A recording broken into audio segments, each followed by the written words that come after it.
What? Oh, hey guys. What's going on? Sorry, I'm incredibly sleepy. I guess my circadian rhythms are off because my pineal gland hasn't been producing enough melanin. Oh, so tiring. Sometimes the endocrine system just doesn't work the way you want it to, which is what we're going to talk about today. So today is the endocrine system. Now, I told you in chapter 9, I want to say, that the nervous system is typically considered the control center of the brain or the body, which is true, like I said, in terms of movement and being able to have a heartbeat and have your lungs beat and whatever. But what tells the brain to make your heart beat faster or slower, or lungs faster or slower, or tells your kidneys to dump epinephrine into your bloodstream, or tells you to go to sleep or whatever? It's the endocrine system. So in a weird way, you are controlled by chemicals. It is one of the most complex systems of the human body. And for that reason, I am actually not going to spend a lot of time on it. I'm not even going to spend a normal 25-minute PowerPoint on it. Because if you really wanted to learn about the endocrine system, you are looking at years and years of study. And we just don't have that kind of time to give to something that's so complex. So I'm going to actually just kind of run through the PowerPoint because the same information is in your text, and also we have Hank Green's video from Crash Course, and all that together will give you a good sense of the endocrine system. Oh, I didn't screen share. Excuse me. Okay, so the endocrine system. As always, we're going to do anatomy and physiology, pathology, and diagnosis and treatment, except maybe we're not going to do all that probably. What I really want you to know about the endocrine system is what organs are involved in some of the diseases. In the med terms, obviously, I want you to know the med terms. And here are some of them. We have acid. It means acid. They're not trying to trick you with that one. Acro is extremities, so your arms and your legs. Your extremities are everything that's connected to the trunk of you. The trunk of you is your head, your chest, your abdomen, and your groin. It's where all your major organs that you need to survive are. So I'm going to take my glasses off so the glare of the window stops hitting them. You can lose your arms and legs and still survive. Your arms and legs are not essential to life. As long as you can maintain the blood loss from losing your arms and your legs, you will live, and it'll be your head and your trunk and your abdomen and your groin. Those are the essential parts of you for living. So acro is extremities. Calc is calcium. Crine is to secrete. Gonad is referring to the sex glands. Cali is potassium because in whatever language, I think it's Latin, potassium is it starts with a K. It's K on the periodic table. Thank you. Mast means breast. Mixo is mucus. Natro is sodium. Natro, because natrium is actually the original name of sodium, which is why it's Na on the periodic table. And thyme is thymus. Besides pan, we've seen all of these before, but anti is against, of course. Exo is outward, like an exoskeleton. If you are an insect or a crab or something with a hard exterior, your skeleton is on your outside. It's an exoskeleton. Pan is everything, all. A pandemic is all the places. Pan means everything. Poly is many, much, and post is after or behind. Suffix, assay, is to analyze. Carcinoma is a cancerous tumor. So now instead of oma or carcin, we're just carcinoma, cancerous tumor. Edema is swelling or fluid retention, which a lot of endocrine disorders have. Megaly is enlargement. Phasia is eating and swallowing. We've seen those two. And Y or E is a process or a state. Meanings of the following words. I'm just going to adeno is gland, adipo is fat, retino is retina in the back of the eye. Endo is within, ultra is beyond or excess, dipsia is thirst. Oid is like or resembling, and tropin is referring to hormones or a hormone. The functions of the endocrine system. Let me move my face out of the way. The endocrine system is that it regulates body temperature, blood pressure, hunger, and thirst. It controls your actions, not like the nervous system controls your actions. And I'm making my hand do this because I tell myself I want to do this. It controls your actions. Like, I am thirsty, I'm going to go drink. I am hungry, I'm going to go eat. I'm going to go to the bathroom now. I'm running away now. I'm doing this now. It's what is doing those types of things to you. Oops. You have two types of glands in the endocrine system. You have exocrine, outside secreting glands. And these secrete fluids and hormones via ducts. Now it's misleading because we do have outside glands. There are sudoriferous and our sebaceous glands, our sweat glands and our oil glands that secrete onto the outside of the skin. Other things that are exocrine glands still secrete inside.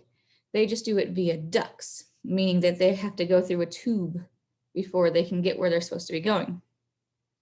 Endocrine glands within secreting glands secrete hormones directly into the bloodstream. This is a very important slide for you. A large majority of our endocrine system is in our brain, in the hypothalamus, the pineal gland, and the pituitary gland. Then in our neck, we have the thyroid gland and the parathyroid glands. Then in our sternum, we have the thymus gland. Yes, they're all similar sounding. Thymus, thyroid, pineal, pituitary. On top of our kidneys, on top of Old Smoky. Okay, on top of our kidneys, we have the adrenal glands. In our abdomen, kind of below our stomach, before our small intestines, is our pancreas. This secretes that insulin we need so bad. If you are born with female organs, you have an ovary, uterus, and whatever, but the ovaries are the glands. And if you are born with male organs, you have the testicles. Whoa, I did not want to do that yet. And so this is all of our hormone production. And hormone production is what the endocrine system is about. So you are controlled by your hormones. And I'm not saying, oh, it's so hard to, it's because people want to be like, you're teenagers, so you're controlled by your hormones. You just have all these sexual urges and all these weird things because of your hormones. We're all controlled by our hormones. Every single human being on this planet is being controlled by their hormones.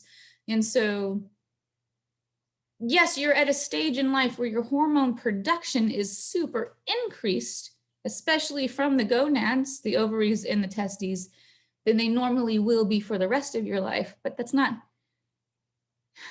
controlling you, but I just told you that they're controlling you. So it's very complicated. That's not all you are, right? Okay, in the brain, you have the hypothalamus, which is this whole entire structure here.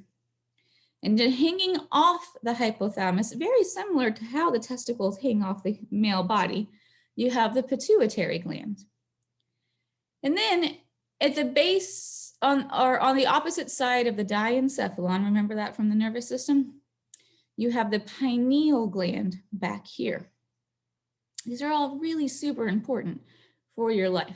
So you have the hypothalamus, which is below the thalamus, right? That makes sense. Your pituitary glands are anterior and posterior, and then you have the pineal gland. And now we just have slides of lists of what they produce. And I'm not saying these aren't important, because they are important. But in order for you to understand what the GHRH and the GHIH and the CRH and the GNRH and the TRH all do, we can't do that in the scope of this class. The same with the anterior pituitary. I can throw out a few things. Follicle stimulating hormone and luteinizing hormone are involved in sexual reproduction. The luteinizing hormone actually works in both males and females. Females to produce a mature ovum and males to produce testosterone. Prolactin is produced for breastfeeding mothers. right? I'm pregnant, so this is what I'm going to talk about because that's what I know about, right? The posterior pituitary secretes antidiuretic hormone, so not peeing hormone, not urine hormone, producing hormone, and oxytocin, which is the hormone of love, right? That's what oxytocin is. And the pineal gland secretes melatonin. Melatonin, not melanin. Melanin is what makes your skin color because it's protecting you from UV light. Melatonin is what puts you to sleep and wakes you up. Your melatonin cycle sets your sleep cycle. So which gland produces the hormone that regulates the sleep and wake cycle? And which hormone is it? We literally just said it. It's the pineal gland and melatonin, which is why now on the market there are so many melatonin supplements, because especially in places like America, we just aren't sleeping anymore. It's anxiety. It's the fact that if you don't work 12 hours a day, you're not going to make enough money to feed your family. It's paying for medical bills. It's stress. So now melatonin is everywhere. Which hormone stimulates ovulation in the female and production of testosterone in the male? There was a reason I specifically said that. And it is the luteinizing hormone. The thyroid gland along your trachea, it's actually sitting in like right below your voice box. Men have a prominent Adam's apple voice box. Women have a lesser one, but right below it is where your thymus gland is, along the trachea. It secretes T3, T4, and calcitonin. The parathyroid glands are sitting on either side of the thyroid gland, which that makes sense, right? And they secrete PTH, which helps balance calcium levels in the blood, which is actually fairly important. So your blood doesn't get too acidic or too basic, and so it maintains blood homeostasis. The thymus, which is sitting on top of your sternum, produces thymosin and T cells. This is where T cells get their name. They're thymus cells. Thymosin aids in the development of your immune cells.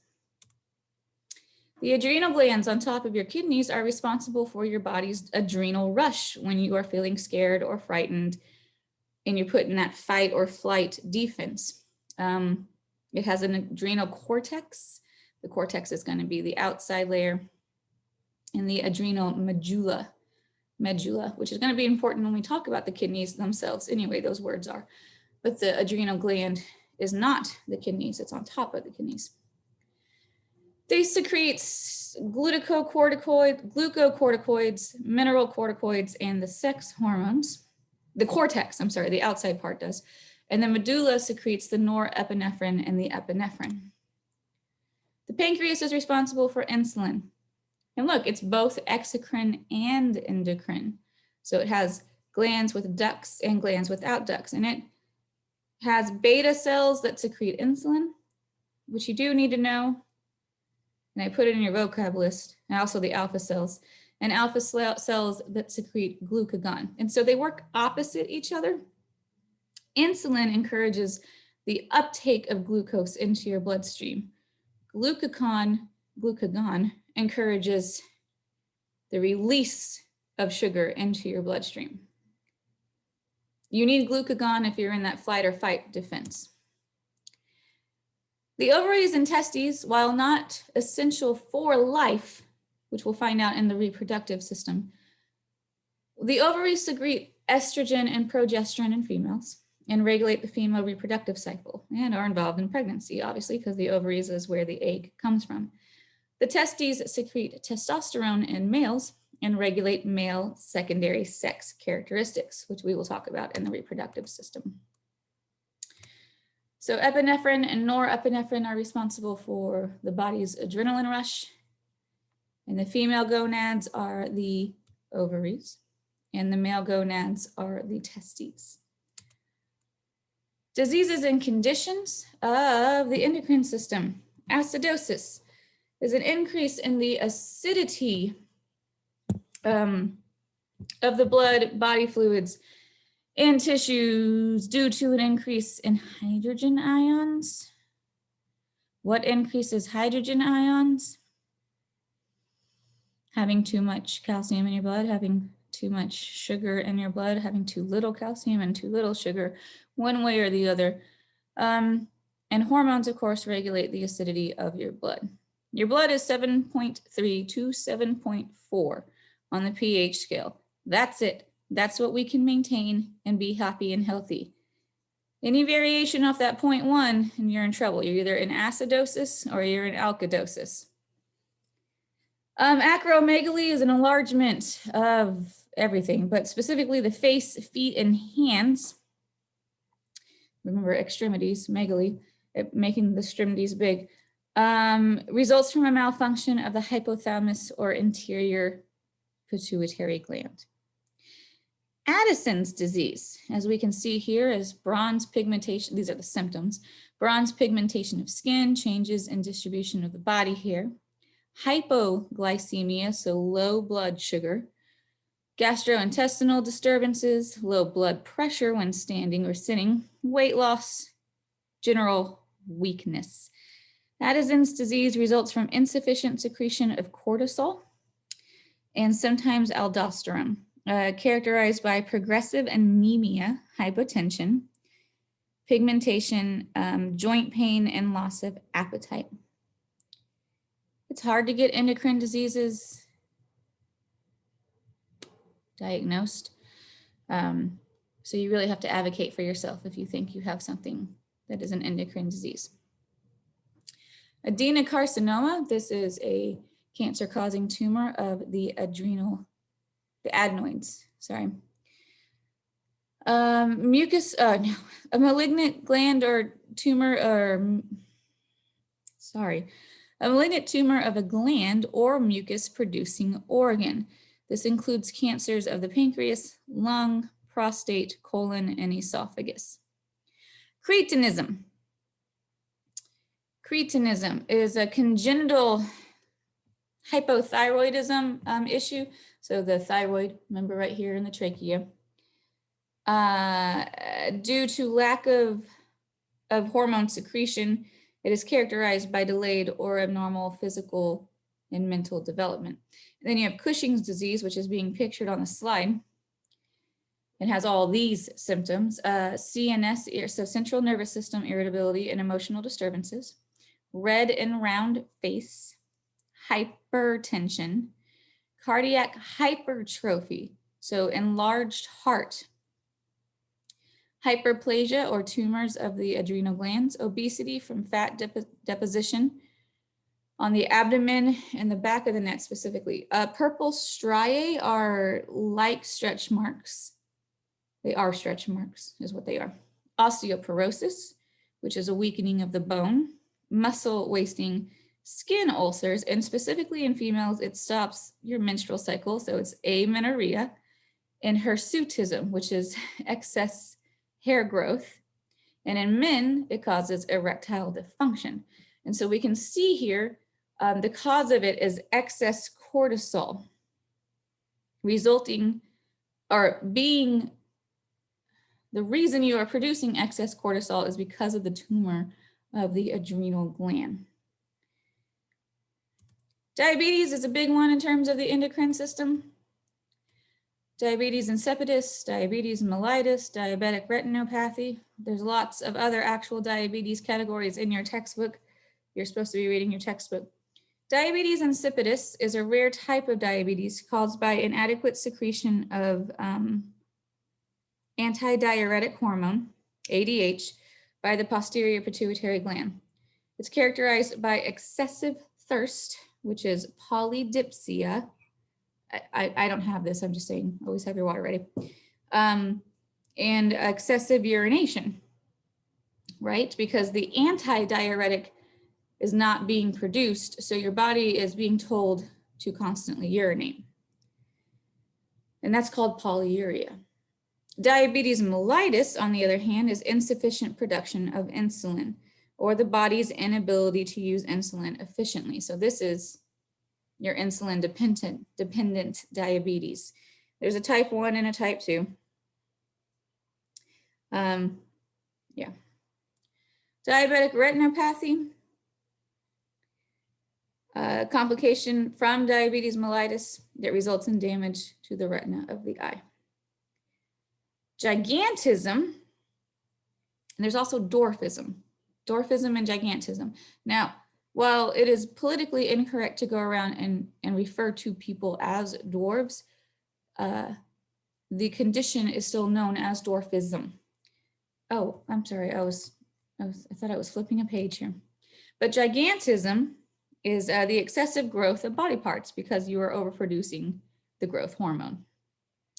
People with gigantism are always commonly in the Guinness Book of World Records as the largest, like tallest and biggest people on the planet, but they typically don't live past their early to mid 30s because their bodies are just too big. And so their hearts can't keep up and they die from essentially heart failure.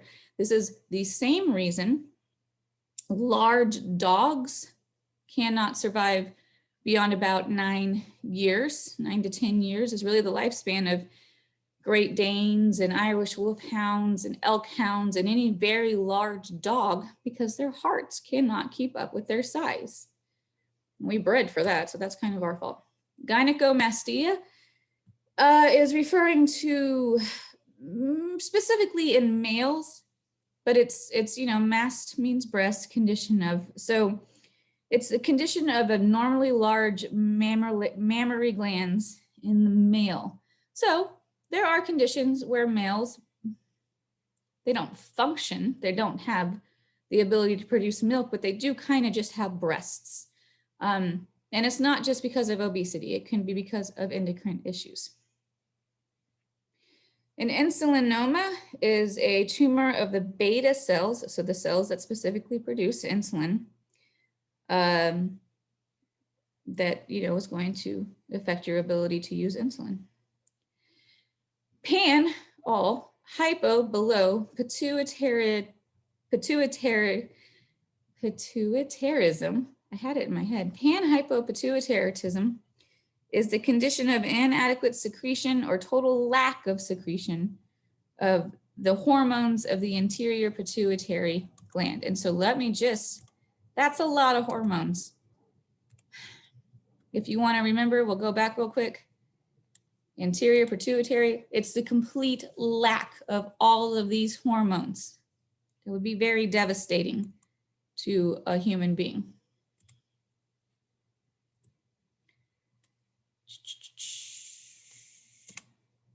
Tetany, or tetany, is the nervous excitability and muscle spasms, right, caused by a PTH deficiency and inadequate calcium levels. So that's what that is. Define each disease or condition and identify the meaning of its word parts. Exo, outside. Ophtho, eye, mus. Oh, ophthalmus, it's just eye. Abnormal protrusion of the eyeball. And hirsutism. Hirsute is hairy and ism is condition. So growth of body hair and unusual places. I'm not going to go through these diagnostic tests and procedures. You can read them in your textbook. Same thing with the surgical procedures and the therapeutics. A lobectomy. Ectomy is removal of, and lobe is lobe. So surgical removal of a lobe. What lobe? It depends on what you're removing. Parathyroidectomy, you have removal of the parathyroid gland. And once again, you can read about the therapeutic drug treatments in your textbook. We have some abbreviations: ACTH, adrenocorticotropic hormone; CRH, corticotropin releasing hormone; GTT, glucose tolerance test; IDDM is insulin dependent diabetes mellitus; TBG, thyroxine binding globulin; and TSH, thyroid stimulating hormone. And then you have antidiuretic hormone.